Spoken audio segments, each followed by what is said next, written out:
So as a general overview, so we'll talk briefly about fueling for rowing.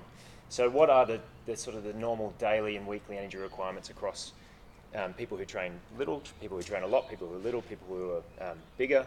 So I'm going to come up with, I'm a numbers man, so I'll put forward the numbers that are needed to fuel the machine, and Emily's going to come back with some practical examples of what those numbers look like. And then go through some specific examples around training, competition, recovery. Then we're going to touch on a really important topic, which is what happens when you're not getting enough fuel, and the signs and symptoms and how we manage it, how we notice it, because that's something, especially in the elite athletes, we deal with quite a lot. Then specifically around strategies for weight loss and weight gain, which might be applicable to heavyweights wanting to gain weight or transitioning to seniors, and lightweights who are trying to hit that target weight. And then we'll touch briefly on the end around supplements as well. Sound okay? Yeah. So firstly, I just want to talk about metabolic rate. So talking about the fuel, the energy the body needs to function. So we first need to know what the body needs before we even add exercise. So metabolic rate, or BMR, RMR, we might be referred to as, is just the basic energy your body needs to function. So to circulate the blood, to keep the brain going, all that sort of stuff. And then we also need energy to digest and absorb food, and also to support the activities of daily life, and then training on top. So our total daily energy expenditure is made up of that metabolic rate of just us being, the energy required to metabolize the food we're having, and then the physical activity, which is what we do just day to day, and then plus the structured exercise sessions. So in terms of metabolic rate, what can affect it? Obviously, you might have heard before that muscle burns more than fat, which is true. So people who are more muscular will burn more energy just at rest. Young burn more energy than old, unfortunately. Big people, little people, just to regulate temperature and bigger organs, all that sort of stuff. Males over females, mainly due to body size. Genetics, there are those lucky people out there who just burn more energy at rest and have high metabolisms. Physical activity, the people who are more active are going to burn more energy just from being, and obviously other things like environmental factors, and sometimes manipulating the diet to have lots of small meals versus lots of fewer big meals can speed up the way the body just is at rest. Okay, so now for a little bit of numbers. So this is daily energy needs before we consider exercise. So when we're just talking about the metabolism and just your lifestyle. So to sort of give you a bit of perspective, I've tried to break it down into 4 or 5 groups, being school-age rowers around 16 years old and a bit lighter, club rowers who I've just sort of penciled in at about 25 years old. Then we've got our junior elite, our more senior elite, and then our masters rowers as well. So this is an indication of what you would, if you weren't training, what you just need to survive. So there's some interesting things here just to look at the influence of age and body weight, and specifically looking at a lightweight or a heavyweight male needing about 60% more just to function at rest when considering age and size as well. Okay? And for those who are not familiar with, I'm going to be talking about kilojoules in here, but if those are more familiar with calories, it's about four times more, so 1 calorie, 4 kilojoules. Okay, so when we consider exercise, there's lots of things that obviously affect how much energy we burn in exercise as well. So the main ones being modality. So is it a weight-bearing exercise? Is it like running? Or is it a supported exercise like cycling? So the energy required to run is much greater than cycling because you have to support your own body weight. Is it a full body exercise or is it partial? So rowing is cross-country skiing are 2 of the biggest ones because you're using your whole body. Whereas, again, cycling or something where you're just using a part of your body is not going to obviously burn as much energy. And then there's also considerations of being upright or horizontal. So swimming's one where you're supported, but you're also horizontal. So it's not as much energy required to get the blood around the body. Intensity, obviously, the harder you train, the more energy you're going to burn, but also at higher intensities, you might be more prone to use carbohydrates. At lower intensities, using more fat. So that's some considerations about the type of energy we're burning during exercise. And then clearly duration, the longer you go for. So those are some of the things when we're thinking about fueling around exercise, we have to consider, because different activities are going to require different fuels. And how efficient maybe as well. So Yep.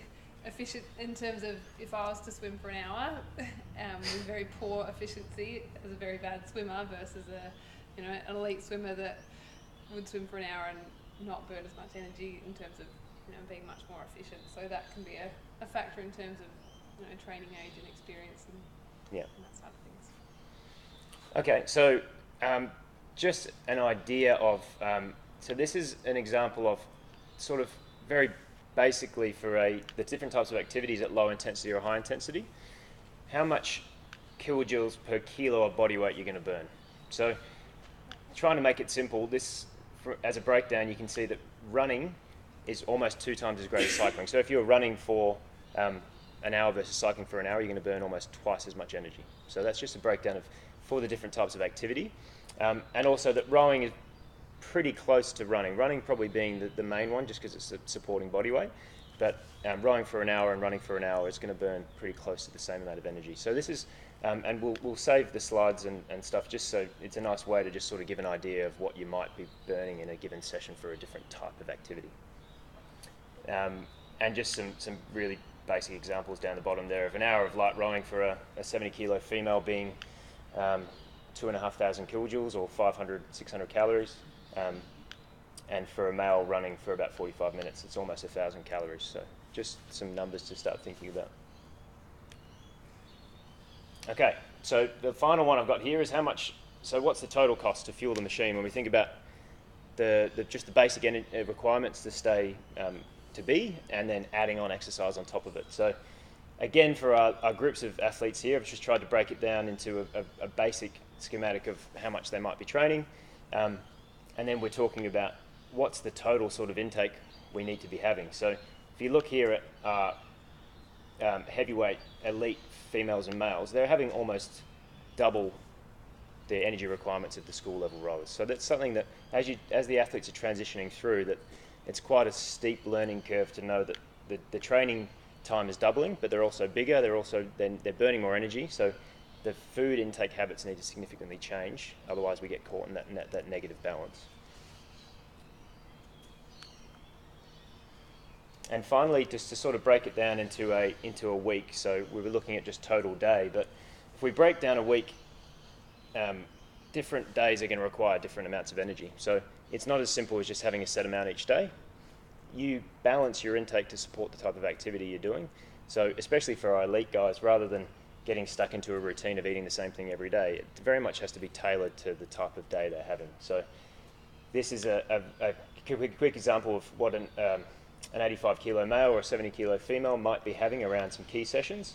And some really interesting ones to note is on a Tuesday and Saturday, they're burning twice as much as they are on a rest day on Sunday. So your energy intake would want to reflect that.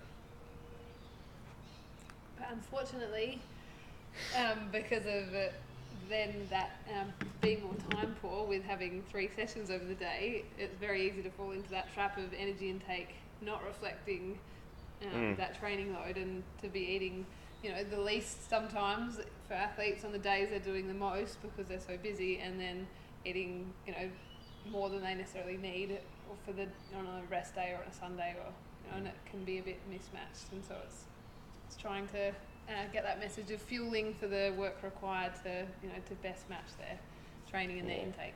How well can our bodies roll over a day? So say you obviously got a really big day and you haven't been time poor. Can you eat that night big from a big day you've just had, or even the next morning? Can you eat big there for recovery of the day before, or is it you've always got to eat before what you're going to expend?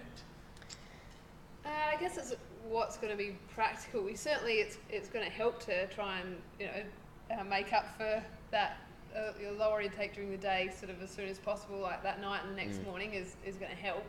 And for some that might be more practical than trying to get it in more spread out over the day. I guess it depends on someone's appetite and how comfortable they are with big meals versus small meals and what's going to sit best for them. But it's better than kind of going, oh well, I stuffed it. Yeah, okay. What is the trade-off? So if you had a big Saturday, you didn't eat what you should. Does that mean that perhaps when you had a next big day on Monday, you didn't recover as well? Quite possibly, yeah. If you're just not going to pull up as well as you as you might if you better optimise that recovery, nutrition, and fueling, and and also in terms of immune function with big training sessions, there's that good 24 hours of suppressed immune function afterwards, just due to the nature of high intensity exercise. And if nutrition's then lacking at the same time, it just kind of puts you a bit more at risk in terms of illness and that side of things. I think ultimately it comes. Is there a point where the amount of food you eat no longer matters? Like if I had 2 bowls of dinner compared to 3 bowls of dinner, am I still going to? Is there a point where your body just says I can't extract anymore? Does it take time to extract? There might be a saturation point if you're just trying to get in all your calories at the end of the day, probably. Oh, yeah, but again, it comes down to being planned, and I know it gets to that stage where the athlete wants how do I do it? But it ultimately comes down to being planned and knowing when you have your key sessions. And the other thing is interesting, if you do a high intensity session, it does suppress your appetite, so you don't feel like it. So in that situation, something like liquid forms of energy and stuff where that might help, because you don't feel like you're physically eating. But being planned for it's the key.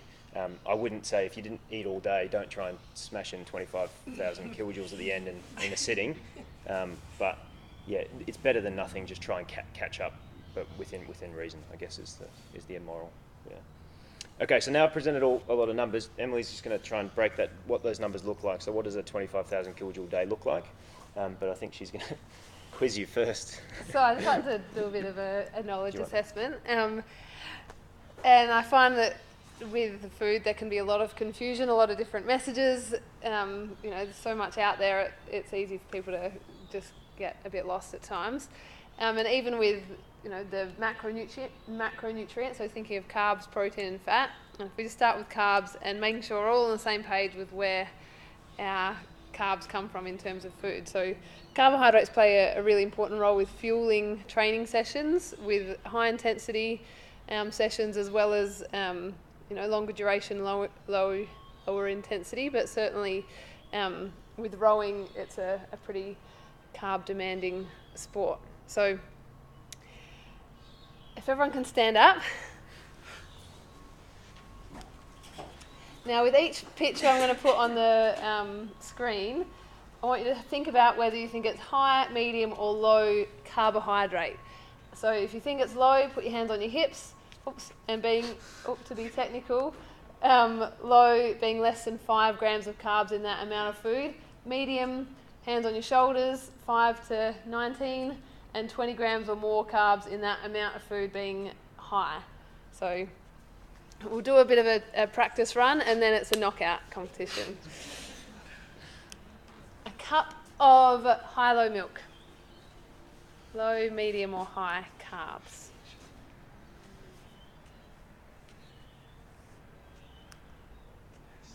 Medium, so you can stay standing. So the carbohydrates in milk is in the form of lactose, which is a type of sugar, and different types of sugars come under the carbohydrate umbrella. A cup of orange juice. Is this knockout time? Yes, now so if you get it wrong, you sit down.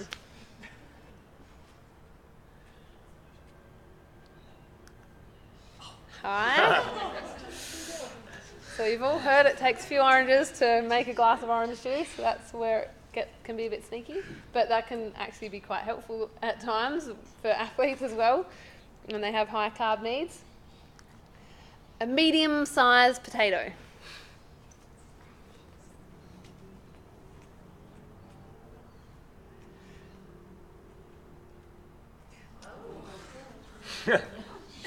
Uh-oh. Oh, showdown. A decent-sized banana. Oh, wow, well done. Round of applause. Now you can just shout out what you reckon for the rest. Bottle of nutrient water. High, yep. Handful of almonds. Low. Always gets people. Low. They're higher in protein and fat and fibre, but pretty low in terms of carbohydrates. Killer python. High. Tin of tuna. Donuts. a low-fat strawberry squeeze from Boost Juice. Hi. Sugar.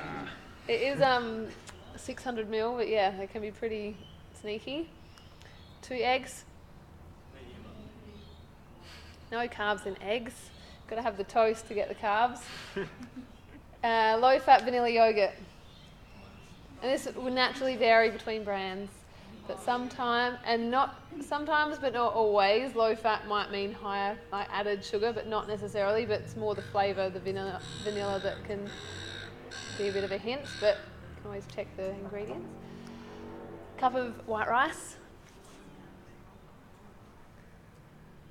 God, it's getting easier now. Hi. Can of Coke.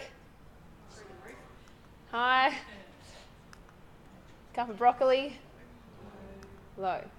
All right, so just to summarise, when I ask someone where they think carbohydrates are, it's pretty consistent that people will, be confident with those 2 groups, and then after that it can get a bit confusing. So as you are hopefully more confident now, it's all of our fruit, our milk and yogurt that naturally contain lactose. If they're flavoured, they might be a bit higher. Our legumes, beans, lentils, chickpeas, etc. And then our sometimes type foods can often be high in carbs, but can, might not be the best everyday choices to meet our carb needs, but can still fit in. So, and just to finish off the carb story, any ideas with the fill in the blanks? So this is the carbohydrate umbrella. I think I just heard one of the starches and sugars in food, or our carbohydrates, essentially end up as glucose in our blood, which is stored as glycogen in our muscles and our liver. And that's what is a key energy source or fuel source for training sessions. So a bit of a just summary around some training nutrition before I kind of lead into those example days of varying energy intake. So pre-training, in general, it helps to have a bit of fuel in the tank. A very kind of general guide is aiming for around 1 gram per kilo carbohydrate, so that takes into account varying needs in terms of body size, but certainly it's going to depend on the session.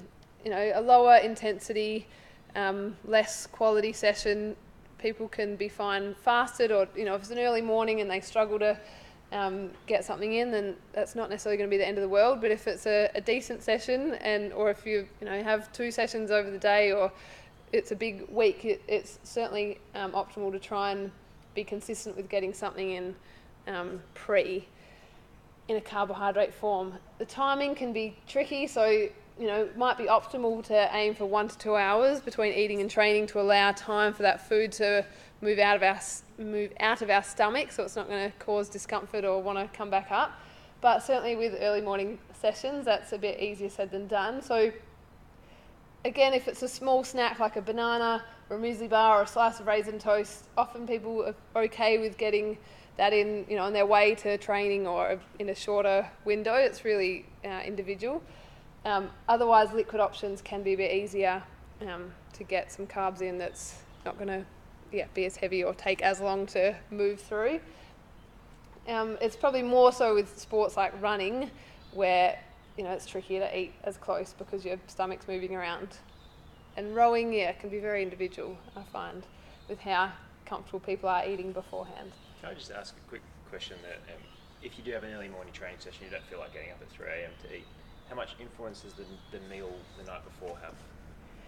Yeah, it definitely can play a role. So if you know that it's going to be not so practical to eat enough before a decent training session in the morning, then being a bit more mindful of carbohydrate intake in the evening before, or having a supper snack before bed, is certainly going to help to just top up or optimize those glycogen stores for a morning session.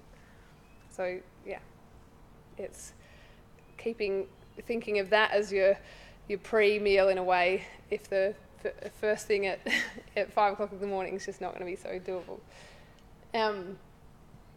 And then during, which I'll go into a little bit more, it's, hydration is key, but certainly for long sessions, double sessions, carbohydrates can play an important role for fueling that session as well. And I'll go into some examples in a moment. So just in terms of other liquid options for pre-training, essentially they can either be milky based or sweet. So whether it's a smoothie, sausage and sport, up and go, or along the lines of a sports drink, potentially diluted sports drink. Coconut water is basically the same, very similar carb sugar content to sports drink. So, and I think a lot of people probably aren't aware of that or don't think of it the same way they might think of sports drink. So, yeah, that just makes it a potentially useful option as a fueling fluid. And then fruit juice is hypertonic, or sort of can be close to double the sugar concentration of sports drink and coconut water, and so that can actually make it less ideal to have before, because it's just not as effective in terms of that absorption. So diluting fruit juice, like having half water, half juice, can be an option. Does that make sense? And so back to the thinking around the duration. So for that, for sustained sessions, it can be like thinking of long rowing sessions, like thinking like a cyclist or a triathlete or a runner that fuels properly, which can be a bit hit and miss. But the guidelines around carbohydrate intake for sustained, reasonable intensity and beyond sessions is 30 to 60 grams of carbs per hour. And while you don't necessarily have to get too technical, I think it's just good to have some awareness to consider to, again, fuel for that work required. The kind of upper limit, you max out at 90 grams of carbs per hour. And I don't know if I've come across a rower that's ever got that in during a session. It's more relevant for like an Ironman triathlon, where it's that really like 8-9 hours plus at a pretty reasonable intensity, where that can be useful. So what does 30 to 60 grams of carbs look like? So each of these provide around 30 grams of carbs, give or take. So it could be, one of these per hour as a rough guide. For lower fuel needs, a smaller person, or close to 2 of these per hour for higher requirements. So there's a combination of sweeter options, and you'll notice these are not quite on the everyday healthy snacks list, but that they kind of play a role in fueling during exercise, in that they're sort of quick to digest, practical, easy. You don't necessarily want to be eating baked beans or a grainy roll like during exercise, because it's about having low fibre kind of simple options. But whether that is fruit or a fruit puree option, they might not be the most economical version, but they can be quite convenient as a fueling option for during or between sessions where you just need something quick and easy. So one of these is, this particular flavour, the tropical snack, has around 28 grams of carbs, which is similar to a sports gel. I didn't manage to throw in the bag. And I would say much more palatable. I'm sure anyone's tried a gel, they're not always someone's cup of tea. You have to wash them down with a bit of water, and they can be a bit gross. They're sort of more really convenient for marathon runners and triathletes. But they are a bit smaller and not as bulky. Sports drink, around 500 ml sports drink gives 30 grams of carbs, and it's obviously then providing hydration and electrolytes as well. And then some savoury, saltier options if people aren't so keen on the sweet things. Again, some of these might be more relevant for those triathlon scenarios, but it's just thinking of those longer sessions and bigger days where these options can be practical for during or in between to be getting enough fuel in the tank. Any questions on that? Yeah, so would you recommend to have the difference between a banana and having a Turkish delight? In the morning, why? I just like to give options, but certainly a banana is going to be a more nutritious whole food option. Sometimes, to keep a variety or have options, a Turkish delight gives about 38 grams of carbs and can just be, something that's a bit different. And in terms of chocolate bars, that would be the pick as a fueling option because it's lower fat than the average, like say Mars bar. It's going to be a bit quicker to digest. Like it's mainly just that, Turkish jelly stuff.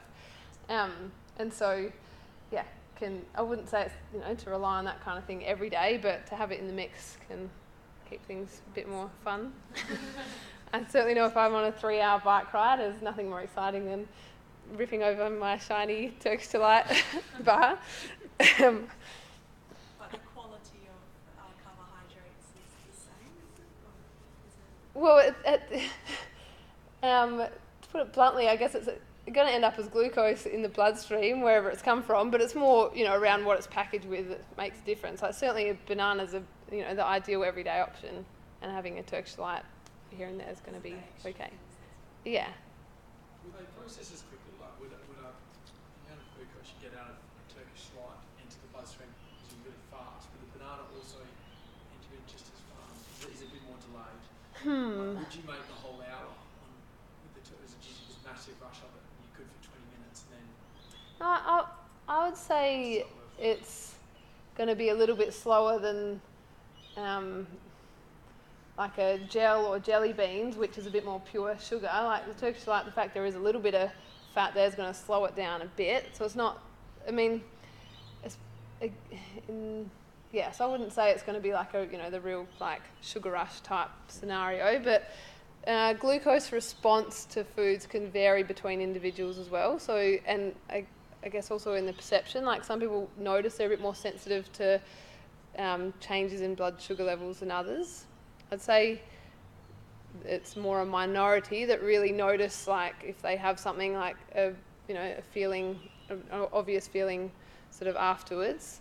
But certainly a real thing. So it's sort of, trying different things and feeling confident with what, works for you and sits well, and having some options up your sleeve.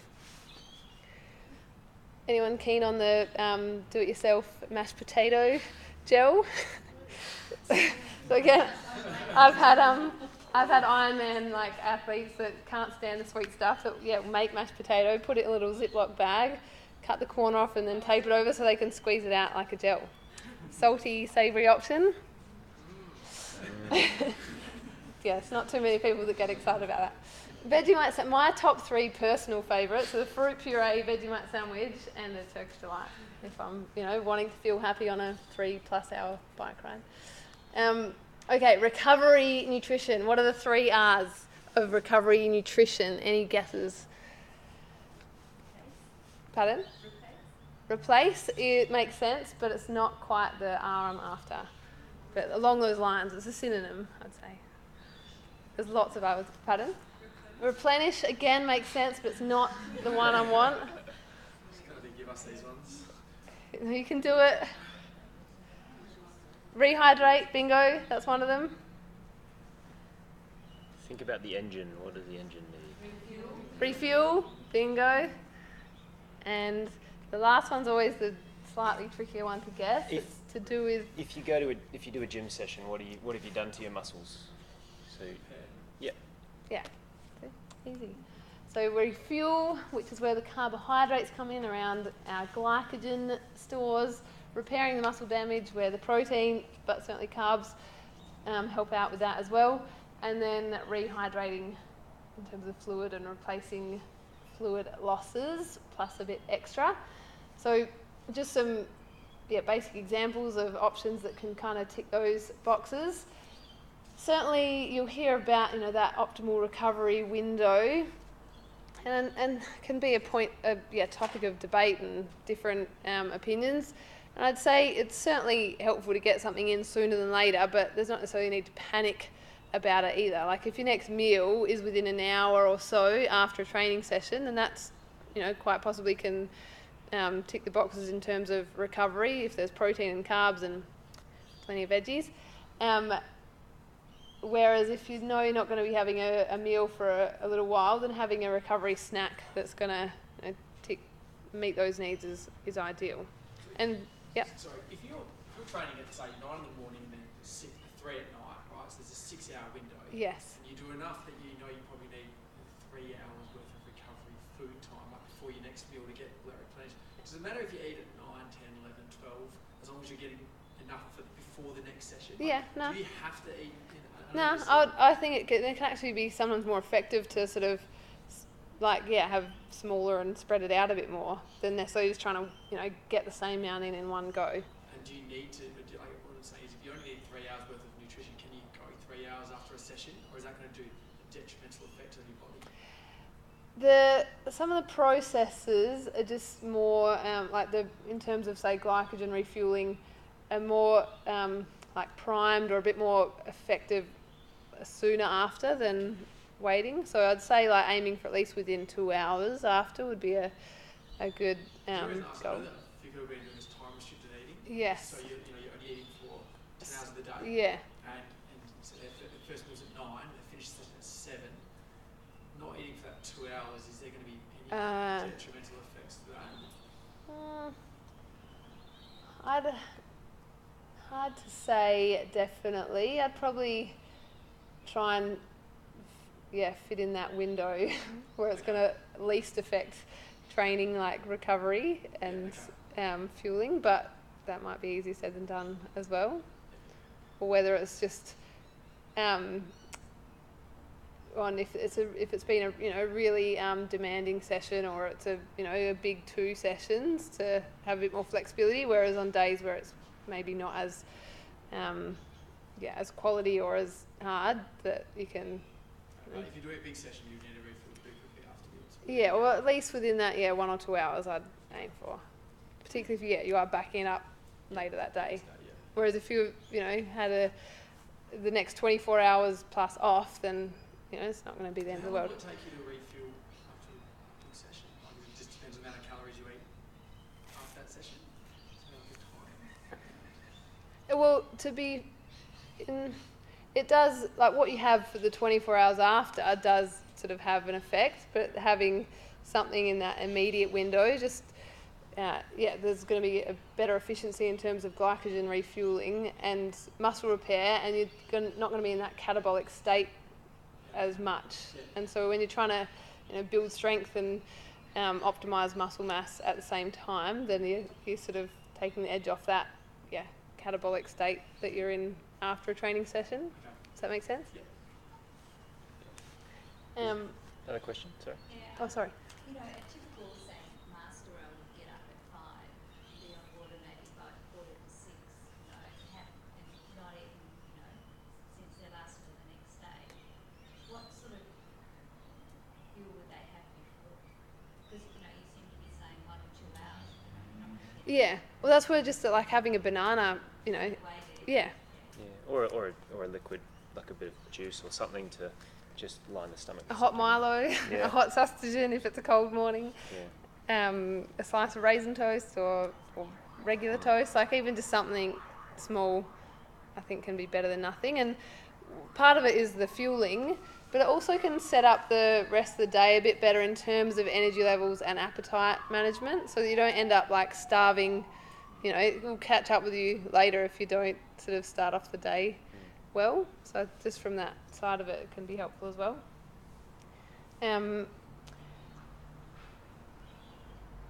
Just some visual examples of recovery meals. So, breakfast, lunch, dinner options can often work pretty well for recovery. Yeah, and there's not always that need to build in extra snacks. It really depends on the individual and their overall needs. So, back to thinking about those examples in terms of some bigger days and lighter days in the week. So if we think of, say, that Tuesday where it can be 17 to 21,000 kilojoules as the need to include that exertion from the 3 sessions, as well as energy needs just for living, what that could look like in food. So this is 21,000 kilojoules in total. And so our energy comes from carbs and protein and fat. So this is a higher carb day, but given it is 3 sessions in the day, so before that first session having a banana and some sausage and sport with some milk. During or between sessions, having a sports drink and a Turkish delight. Oh, and that I've added an extra 0. That's 1,500, not 15,000. Sorry. At the shed or like immediately straight after that, second session, having a Chobani yogurt and some almonds, and then getting home. And again, I know this is going to look different depending on if you've got a rush to work or uni, etc. Eggs and toast and some veggies, fruit, morning tea. My favourite lamb and quinoa salad, so some lamb, some quinoa or brown rice, salad and a glass of orange juice. Raisin toast and jam as that pre-training option. A muesli bar or a banana pancake, or I've just had that in my brain when I was writing this, for straight after the session. That's going to be a bit of travel time to get home to dinner. Having some salmon and rice and veg and a smoothie before bed just to top up, if there's a big session the next morning. So for some that can seem like a lot of food. For others, they could eat that with their eyes closed and still be hungry. I think what's interesting there is it is like, to the normal person that looks like a lot of food, but that's 21,000. So the biggest energy requirements we have are close to 25 or 30 in some cases. But that accounts for, it was probably 14 hours in that training week, and it just highlights how much you need to fuel the body. And when you put it out like that, and I don't know if there was some stuff out when Michael Phelps used to train and the amount he used to eat in a day, and it just puts some perspective behind it. And I think that's probably some of the junior athletes coming in and transitioning, really when they train more, is going, you need to significantly adjust what your body needs to support the demands that we're placing on you through training. So it's a nice way to look at it, because it does look like a lot, but when you are training sometimes up to 3-4 hours a day, which is not unfamiliar to people in this room, is that it does require a lot.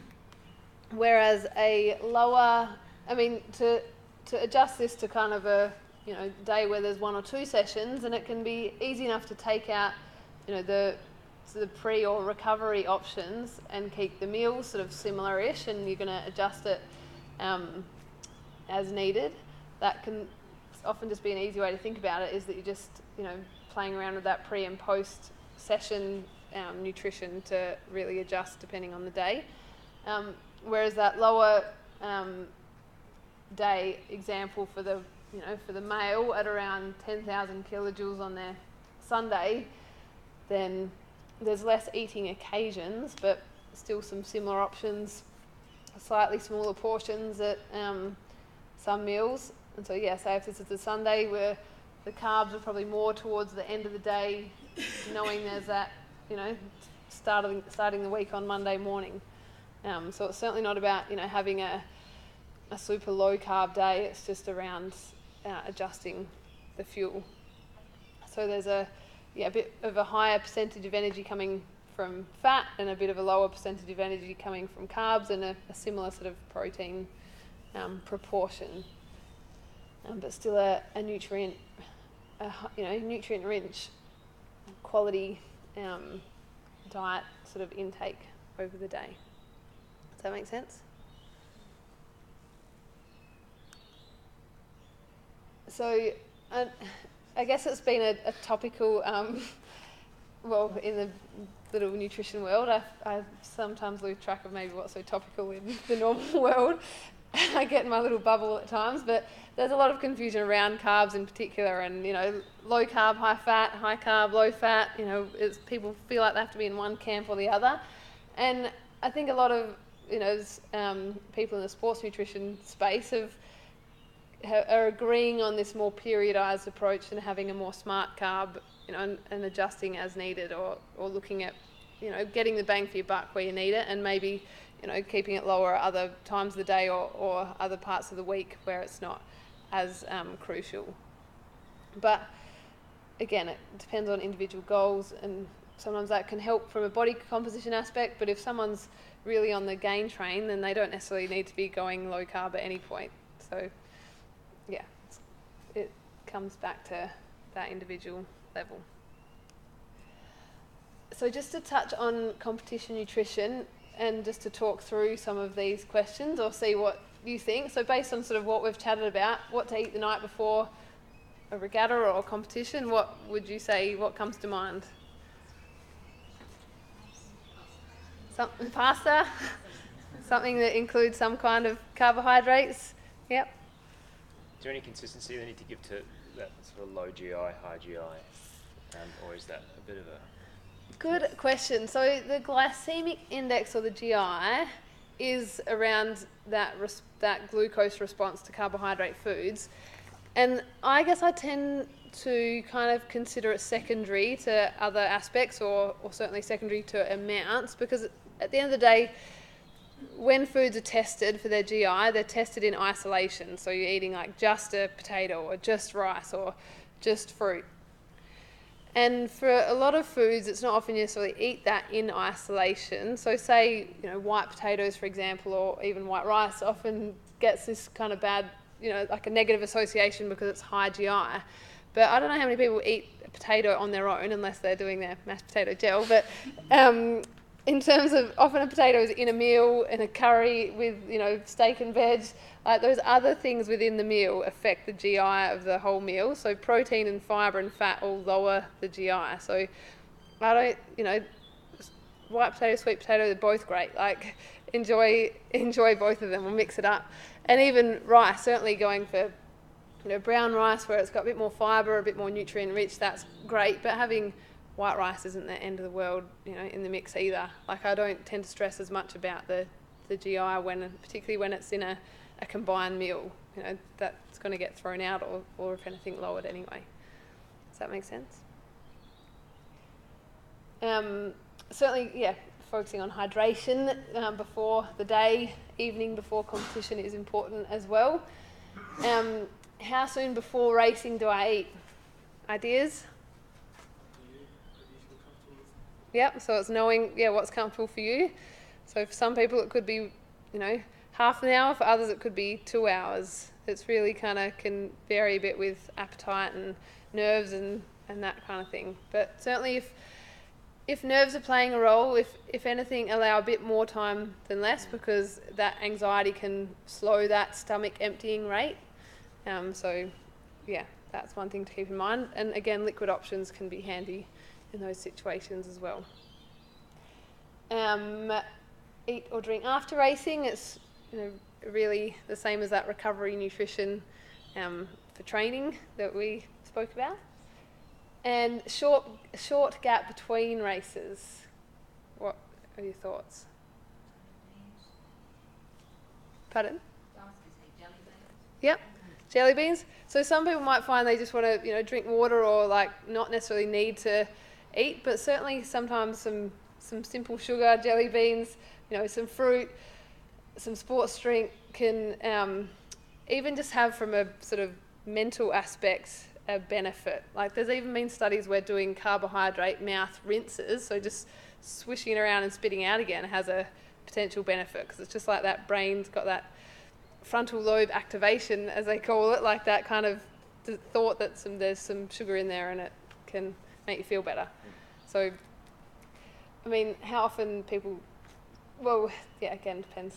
I'd say if you're not on a crazy energy budget, you don't need to spit it out, you can just swallow it. But I guess it's more if it's going to cause any gut upset, that sometimes people, don't want to always drink it all. So, I'll let Vinny speak again in a moment, but almost there. Just wanted to touch on this scenario that can happen with big training loads, where the fuel isn't matching the work required, and we can run on empty. So just a little quick history lesson. Out of interest, put your hand up if you've actually heard of the female athlete triad.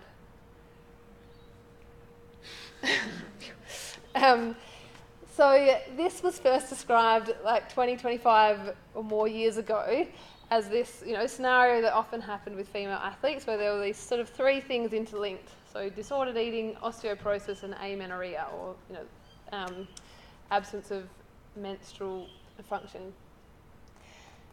And it's evolved since then to sort of take into account that the eating disorder, that bit's probably been renamed the most in terms of low energy availability with or without an eating disorder. So that can be the result of an eating disorder, but not necessarily. And that flows into this menstrual function and bone health aspect, but it's seen as more of a continuum of severity. So, at the ideal end, optimal energy availability, optimal bone health, and eumenorrhea or normal menstrual function. So the low energy or the energy availability is really the driver of the other aspects. And what does this energy availability term mean? So it's essentially what's left when you take the exercise energy output from the energy intake. And it's expressed as, per kilo of fat-free mass or lean mass, so it's sort of relative to that aspect of an individual size. So our body needs energy to, do other things, as we've mentioned, and to stay healthy and in a more optimal state. And if there becomes too big a mismatch, like a really significant mismatch consistently over time, so the energy intake's too little and that for the output, then we end up in this low energy availability state. And this then means that the body doesn't have enough energy left to support its other, body systems. So the classic example is when, for a female, when their period becomes irregular or stops altogether because the body's just going, well, I've only got so much energy, what can I live without but still stay alive? And reproductive function's one of them. So that gets put on hold or sacrificed because of this low energy availability. And so it can be a red flag, so to speak, for this scenario. But that then means that there's a change or disruption to normal hormonal cycles. Less estrogen means a negative impact on bone health. There's, in terms of just the low energy availability, there's then impaired immune function, and things aren't in an optimal state. And it's now recognised this isn't just a female problem. This happens to males as well. So the current kind of model is Red S, or relative energy deficiency in sport, and the female athlete triad is kind of just embedded within that. So it's acknowledging that it's a male and female athlete issue, and that there's a whole range of functions that are affected. It's beyond just bone health and menstrual function. So this is a whole nother topic, but I just wanted to touch on it to sort of look at what can happen when there is too big a mismatch between intake and output. And rowing is because of the demands, it's one of the craziest sports in terms of hours of training a week. It's I guess can be a high risk sport for this happening, particularly with lightweight rowers, where they're doing these huge hours of training and then trying to restrict their intake at the same time. So want to sort of raise awareness around it. So now I'll hand over to Binny. Just touching on what you were saying, I think it's more the awareness of it. I think it is quite common in our athletic population, and probably things that would present as fatigue or illness stem from the idea that it is just the lack of energy availability and the body is responding in certain ways. So I just wanted to touch on sort of how we've been using it in practice and how we're measuring it, because we've got probably the last 10 years or so more strategies to monitor and diagnose this, and it's done by doing metabolic rate testing. So what I touched on before, so we the athlete's favourite test, they come in, we put them on the same machine, we do all their VO2 testing, and we just measure how much energy they're burning at rest. and we make that, as Emily said, relative to the amount of lean tissue they have in their body, and we go, well, we know that for every kilo of muscle they should have this much energy, and if the body's suppressed, then that tells us that the body's not functioning optimally, and that happens when there's a big mismatch, as Emily said. And an so athlete doesn't have to be super lean for this to happen. No. That's what can be, where it can go unnoticed, I think, Yeah. particularly. or misdiagnosed. Yeah. And I think that responds in a number of different ways, from basic metabolic functions, hormone production, etc. But from a sport perspective, your recovery between training sessions is impaired, your ability to adapt is impaired, your propensity for sickness is impaired, and one of the biggest ones is you can't lose body weight, especially body fat. So you're training 20 hours a week, you're restricting, and you're not moving. So that's probably one of the biggest things is we have athletes who think they're doing the right thing by saying, okay, well, I'm overweight, I need to restrict and exercise more. And it's too big of a gap, and we see it a lot, especially with some of our lightweights who come back and try and restrict too quickly. They fall into this state and they're in this balance where they can't move. So while we have obviously access to these things, I think it's more probably the awareness of it and just an understanding of how much you might need. So an exercise diary, so what I was speaking about before, how much you might burn for different sessions, high intensity, low intensity, and then a basic understanding of what is in different foods. So you know when you do a big day, you're getting around the amount. So it's just awareness. But in general, it's very individual. So concern around this and thinking it might be an issue or wanting some more information around it is definitely going to see sports dietitian like Emily to try and sort you out with one of those two things. For those more interested, the guys at UWA do run both the body scan and the metabolic rate testing for this type of stuff and can get an idea of how is my metabolism sitting for some of the more elite athletes. So I just wanted to briefly touch on one of the athletes that we did a bit of work with and saw a response, and it's quite an interesting one. That she came in here so this is body weight on the right hand side, so heavier than she wanted to be. She was fatigued, training a lot, restricting, and what we did was we got her in and measured her metabolic rate was, so down there, about 6,000 kilojoules, which is relative to her lean mass below that cutoff that we want to see. So weight was high, but her metabolism was low. So while she was training lots and not eating very much, she wasn't getting much bang for her buck in the 99% of the time that she was spending. So And really grumpy. So we needed to establish, okay, well, is there a mismatch? How big is it? What are your training demands? What are your current intake? And sure enough, there was a massive gap between them. So working between Emily and I to go, okay, well, how do we do this? And I guess there's different strategies around it, and it's very individual to situations. But as an example, sort of 200 calories or sort of 1,000 kilojoules a day or something for every week. So you might have an extra muesli bar or sustagen or an extra thing a day just to start bridging that gap.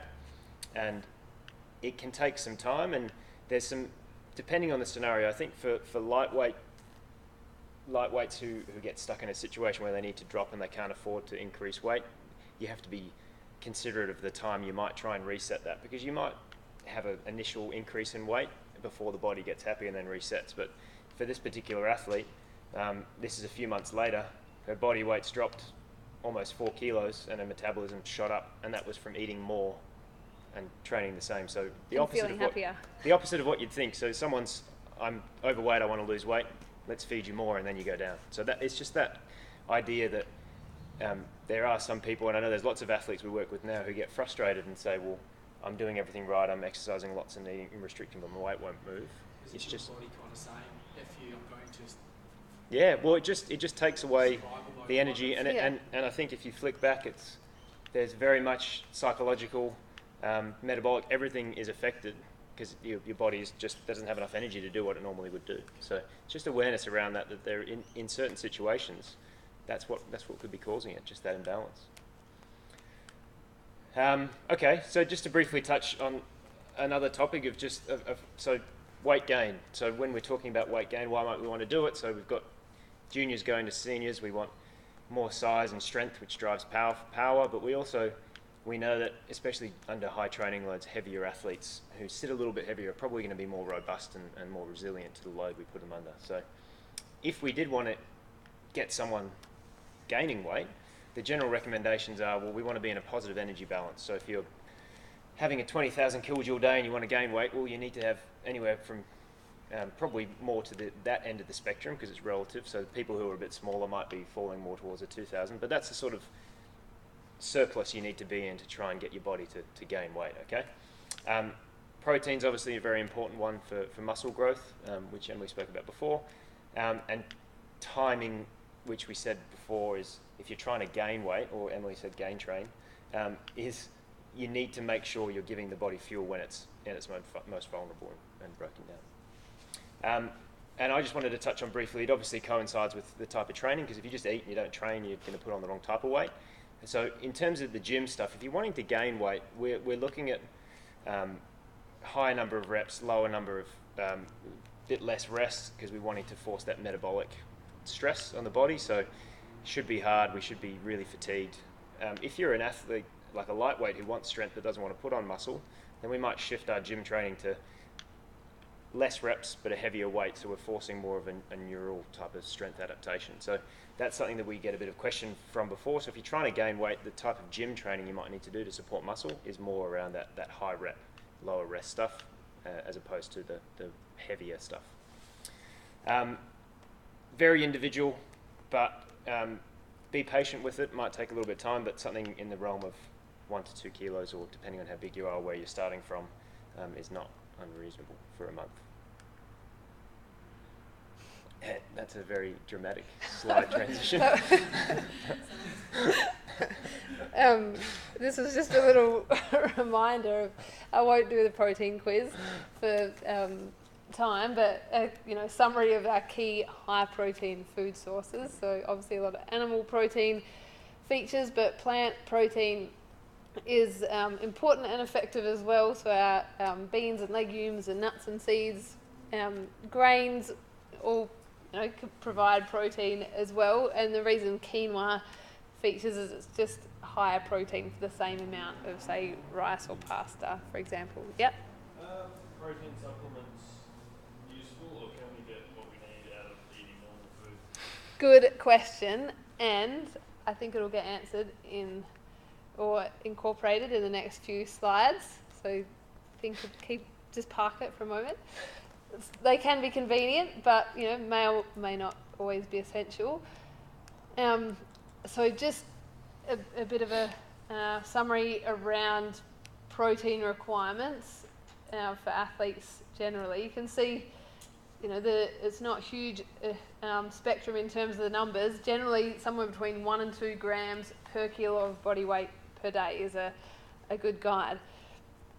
And when we're in that muscle gain aspect, it's at that higher end, and it's then also from that point is considered around total energy needs, and it's certainly not unusual for it to be higher than that, just in terms of reaching that sort of energy surplus that's necessary. So for that person aiming for 20,000 kilojoules a day, they're going to be having likely over 2 or 3 grams per kilo of protein, and that's not necessarily a problem. In terms of what the average Australian adult eats is somewhere between 1 to 1.5 grams per kilo per day. The average female athlete between 1 to 2.8, average male athlete 1.5 to 4 grams per kilo. So protein always gets a lot of positive messages, so it can be not unusual for people to really just overdo their protein intake. But when someone is on that muscle gain focus, it is important, but it's more important that to sort of spread it out over the day than just purely focus on that total, or and it's best to avoid just getting it all in 1 or 2 hits, but really aim for 6 hits of protein over the day.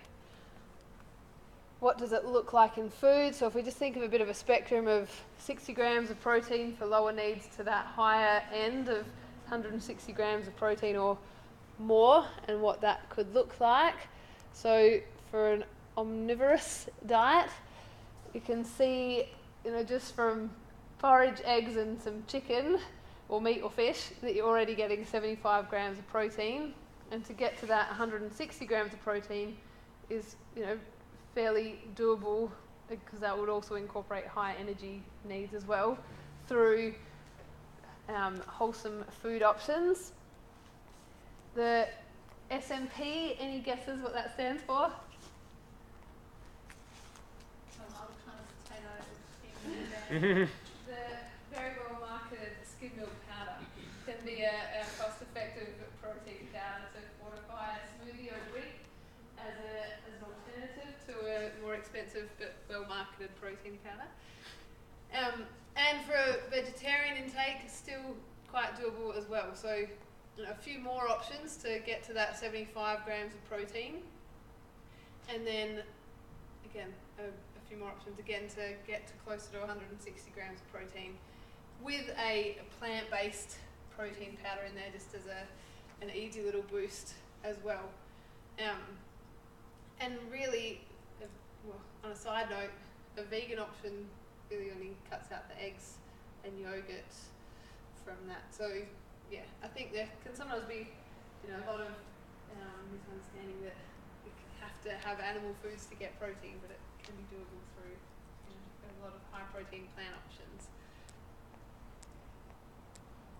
So any questions? So yeah, in terms of protein powder, it is a convenient option that for getting something in soon afterwards, or if appetite is low, or if someone has really high needs, it can help to throw it in, but I wouldn't say essential just to meet fairly normal or even higher protein requirements. Is there any negative effect to having too much protein?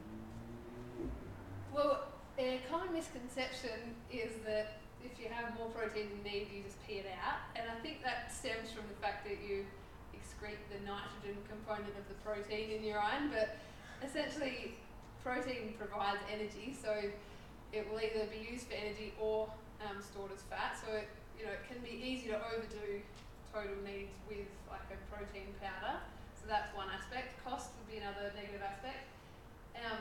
And if there's some existing kidney health issues, then I'd probably be a bit more mindful of not going too crazy on the protein powder as well. But it's considered for otherwise healthy people. That's not going to cause a kidney problem as such. I guess it just can be easy to overdo, but depends on needs. And the other risk would be in terms of contamination of banned substances. So that's just a risk with supplements in general, and protein powders come within that. So in terms of looking at the source of the product, so aiming ideally for a batch tested product that has third-party auditing and can be considered a lower risk option. But there's no zero risk. Pardon? There's no zero risk. There's never a zero risk, but does that make sense? Yeah.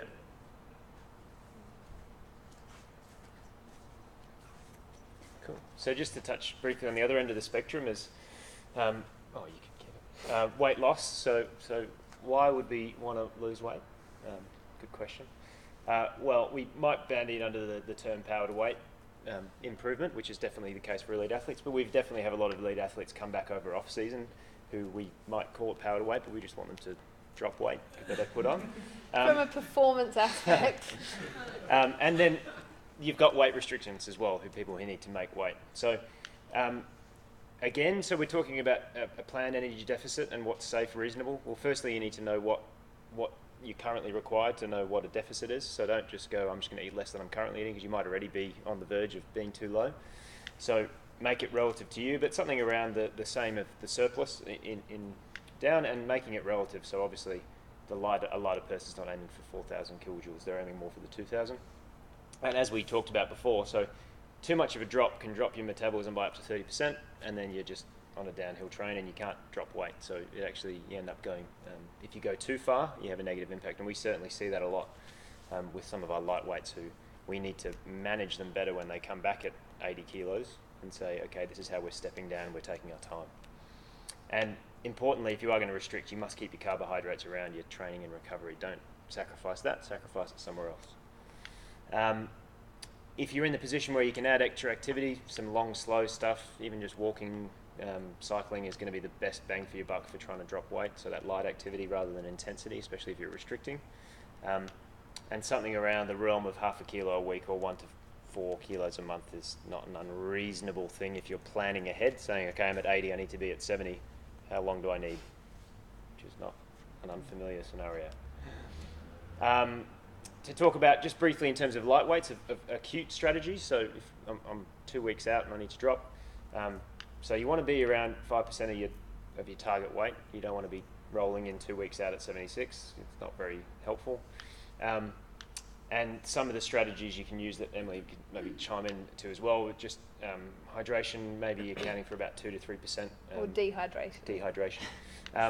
A safe level of dehydration. Correct. Not So restricting energy, water content of food is going to do one, and a mild restriction of fluid, and especially sodium-containing fluids. Low residue being the fibre, so having lower fibre options can result in an acute loss of about half a kilo to 1 kilo. So that's multi-grain to white bread, high fibre cereal to low fibre cereal like rice bubbles, which are nice, and reducing your fruit and veg. This is just for a very, this is acute stuff for 2 days.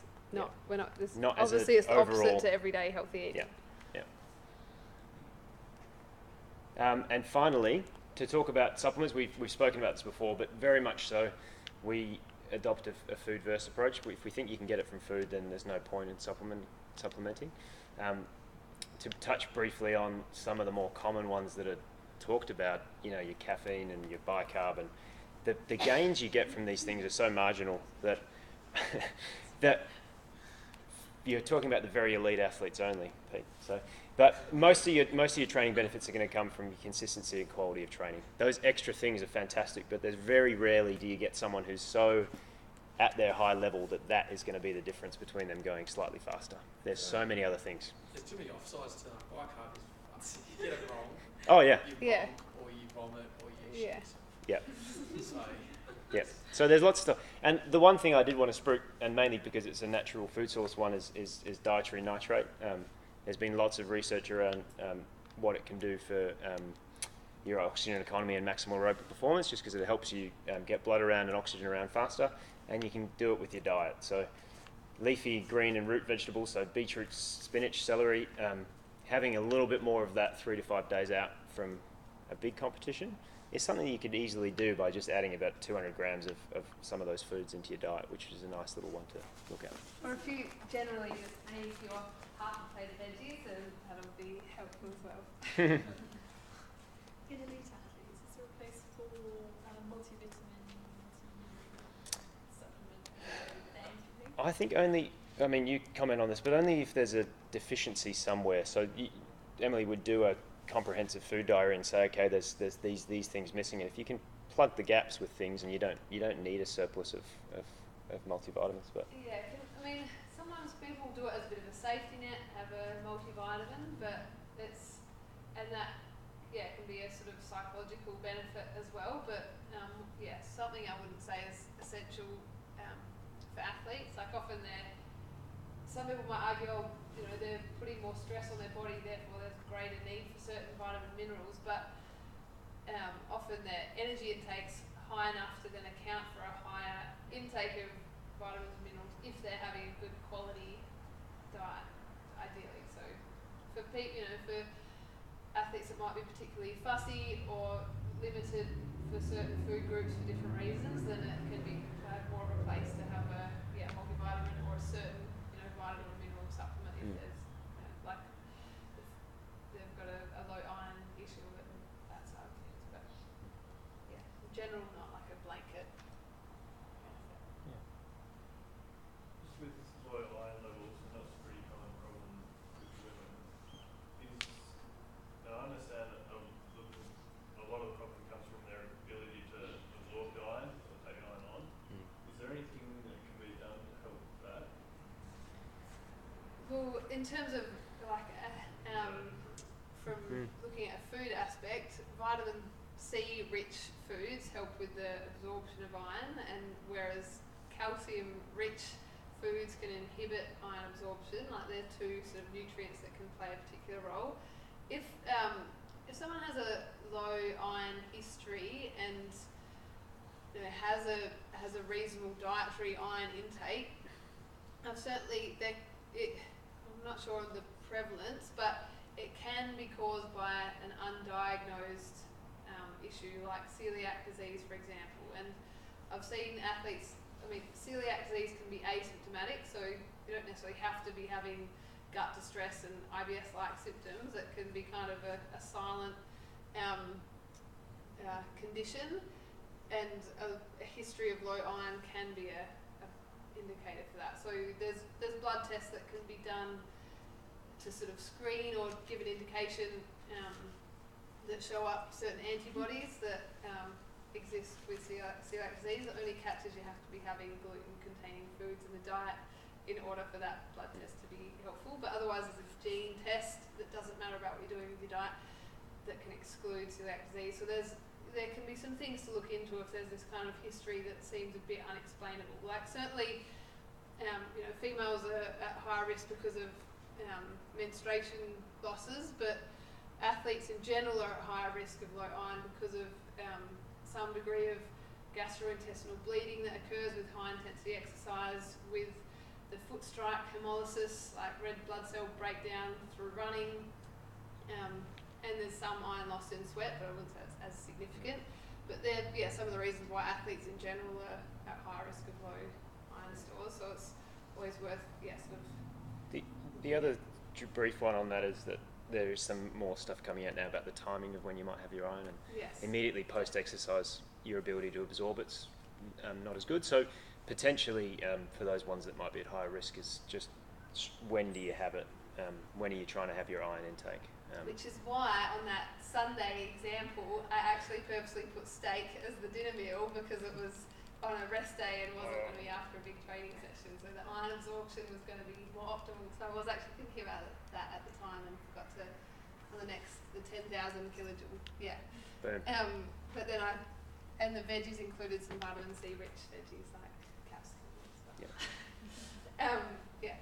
So that's a really good point. There's some current research happening at the moment around the effect of exercise on iron absorption. So that's part of it. Yeah.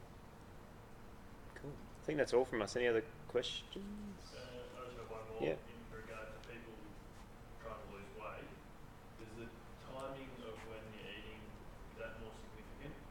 So, for example, is eating a lot before going to bed bad? So I would say depends, but should you try and focus more of your eating pre-exercise? I would certainly look at the time of most of your exercise in the day and try and sandwich more of energy intake closer to that. If you it's not gonna, doesn't mean you only eat before and after exercise, but certainly the intake might be higher in the morning if morning training is happening. If it's an afternoon evening session, then it's not going to be a problem if intake's higher in the second half of the day. So there can be benefit to trying to match that a bit more closely. I think the priority would still be looking at total intake over the day, but certainly that timing being secondary to that. And it's a classic dieting kind of rule to be like, don't eat after 6 or 8 or whatever time, and I wouldn't, subscribe to those kind of messages because I think it really does depend on the individual. And if they've got a late session and they're not getting home till 8 or 9, then I'd still want someone to have something to eat or have that recovery then, and it's going to help with feeling better the next day and appetite management and that side of things. I think often a helpful thing to consider can be hungry eating versus non-hungry eating, and there's that in itself could, for some people, can play a role in terms of influences on their total intake and having awareness around that and avoiding getting into those over-hungry states where it's easy for things to get out of control. And that comes back to that planning and thinking of food as fuel and not trying to end up in too much of a deprived or restricted state. Any other questions for Martin or Emily?